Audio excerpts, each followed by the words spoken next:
So, welcome to our next episode.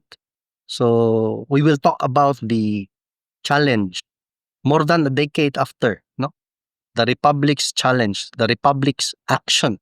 Almost 18 years later, or on September 12, 1985, the Republic of the Philippines filed with the Intermediate Appellate Court. So, this is like the Court of Appeals, an action to declare the proceedings in Land Registration Case 123. Okay, buat ako ng 123 before the Court of First Instance, null and void. Okay, so they wanted to declare it null and void, and they prayed for the cancellation of the original certificate of title issued in the name of the petitioners, and the titles derived therefrom as null and void. So in case nga nabuak-buak na siya, chopped into pieces, let's say by way of subdivision or partition, or by way of sale of a portion of the property, or if it was sold to other parties, the Republic of the Philippines prayed for their cancellation. Okay, the original certificate of title, including the titles derived therefrom. So this refers to the transfer certificates of title, if there is any, to direct the Register of Deeds to annul said certificates of title, to direct the Register of Deeds to annul said certificates of title, and to confirm the subject land as part of the domain. Okay.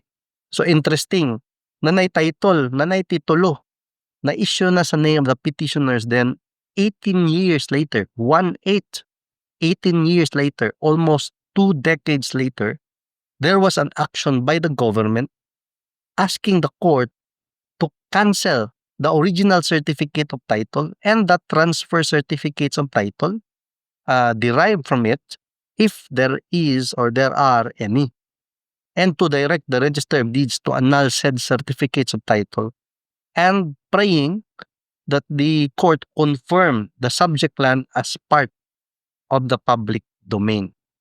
So what is the decision of the Court of Appeals?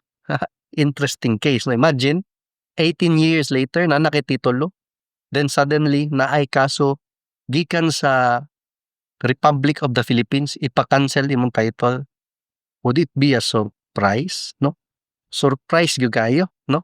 So that will be the topic of our next episode, and if you have latest updates para ma-share po nako, send me a link.